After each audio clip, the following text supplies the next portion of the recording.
Welcome back to DreamLeague Season 5. We're here after the first game of it was Team Spirit versus No Diggity, and it wasn't as fast of a game as the game that we saw earlier today. It was still quite brutal, though, I thought. Yeah, it was pretty rough.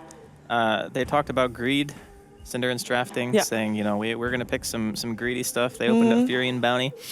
Pretty greedy. Yeah. Pretty greedy. And then by the last pick, you could totally tell that they were in a corner, right? It's like all of a sudden our draft has like one reliable disable. We got a Lion against a Chen. Awful matchup. Lion against CK. Okay, yeah, you can kill the illusions, but you're not really ever going to kill the CK. And even though they had some unconventional lanes that maybe, sorta, kinda could have worked, it was like, we need to win our lanes. Lost all 3 lanes. Team Spirit ran at us. We had no damage to kill except for Era. He was the only person on the team who could really get any sort of solo kill potential going on. They build Pipe on the Darkseer, Mech on the Chen, get Roshan with the TA. Game is like super hard at that point.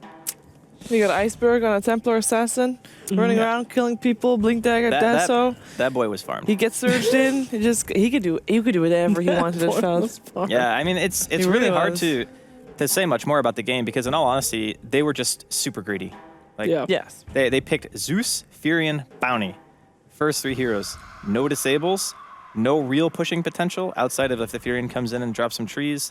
You know, your lane control is a Bounty Hunter walking around and maybe the Furion TPing in. I mean, on paper, it seems like, okay, this might be able to work. But just the way the lanes rolled out and how the first like 10, 15 minutes went, at that point, you have such a small chance of being able to win that game. Let's see if we can find some light dots in the highlight that got selected by Scriff, by the way. Ooh. So I wanna point out. Wait, pause. I want to hear everything that No Diggity is doing well this game. Or this highlight. Okay, so what they're doing right is sending in Cinderen first to die because. Okay. Well, let's be honest. A sacrifice to the gods. This one's on him because I don't think the draft was so hot. Okay. But, all right, let's go. Let's play. Let's see how this goes out. Any time now. Okay, here we go. Okay. All right, so Yapzor is the first one to get caught, and then.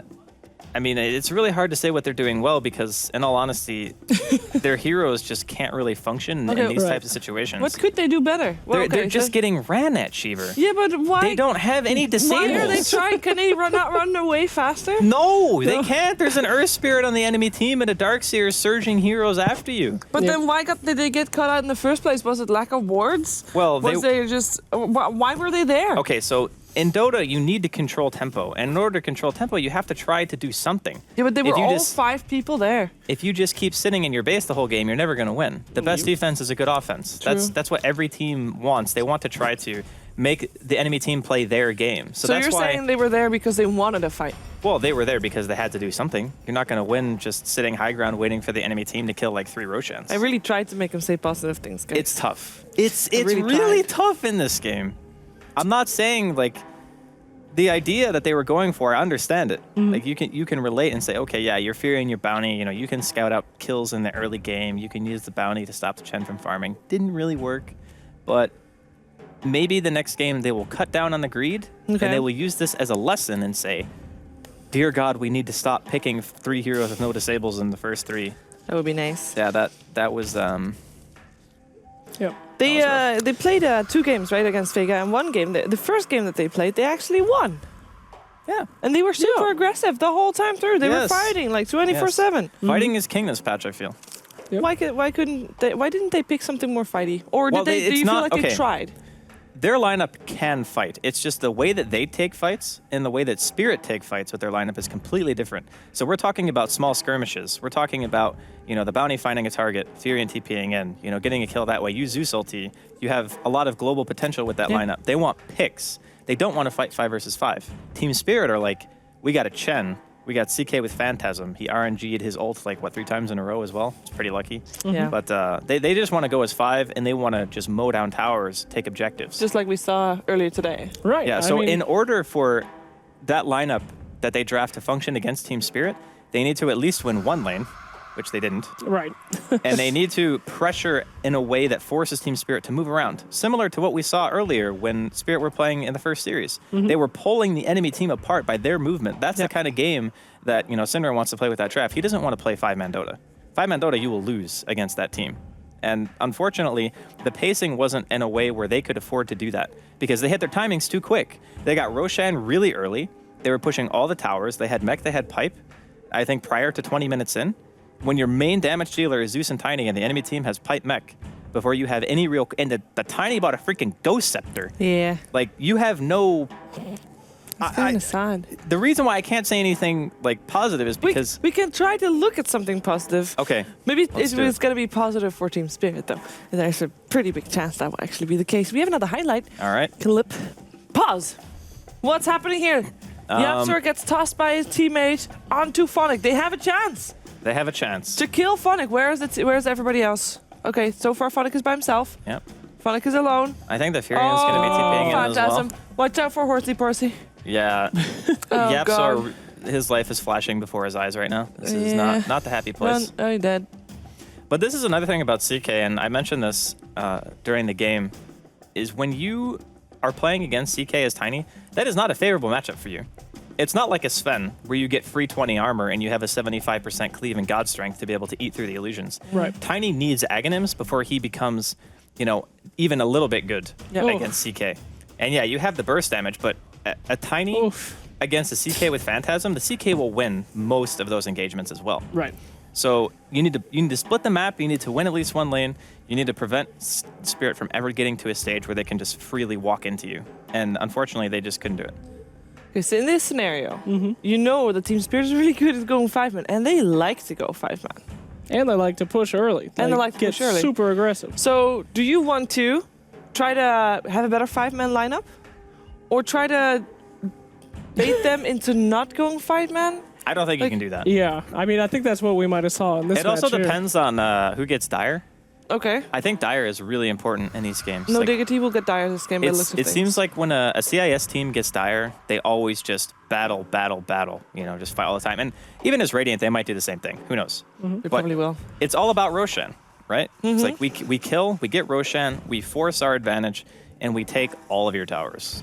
It happens every single game. Well, what can you do today. against it? Like, what's the?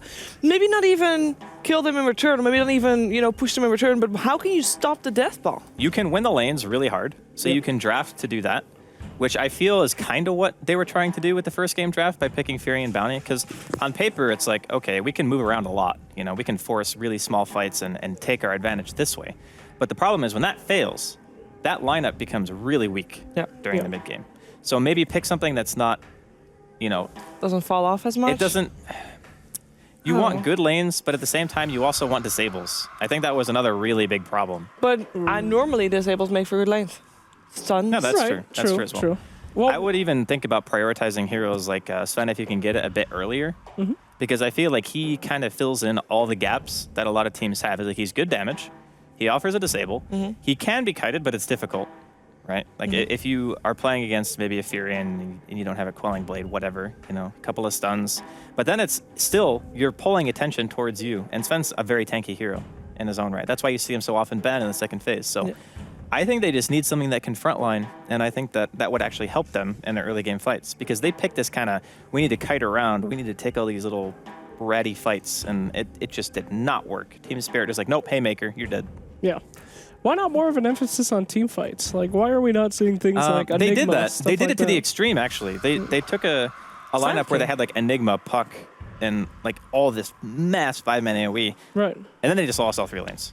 They won with the Sand King, though, against Vega. Yeah. That was King true. is one of those heroes. That was true. I was a bit skeptical of that pick as well. I thought it was a little bit greedy, but they ended up making it work. They caught Yapsor up really well, and then he got a couple of really nice burrows. He didn't even get a lot of epis, but he caught up, and he was the constant threat. And I think that's really nice for him to be on a hero where he can have that kind of blink initiation, because I think his map awareness for the most part is really good, except for the ward that he dropped mid last game. That wasn't good. That happens. But they're the best of us. yeah, give him a hero where he can have some bigger impact. I liked his Night Stalker.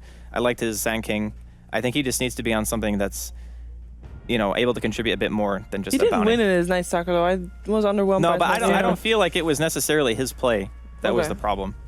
I just like seeing him on heroes where he can dictate tempo a bit more. Yeah. Okay. I think you're exactly right, that it's all about that push and that aggression and then finding a way to be able to deal with that. And that seems to be what is separating the really well-performing teams from the other ones. People that are able to punish that overextension, people that are able to make those team fights work in their favor. So hopefully, Diggity figures that out. They've done it before. They could do it again. They No, can I have definitely no turn. doubt that you can recover from it. Like it's one of those things where Cinderen's been a captain for so long, and he's been in the Dota scene for so long that you're gonna know what you did wrong. Like I'm sure he realizes as soon as the game is happening, and that feeling that you get when you have a lineup that just doesn't function well from behind.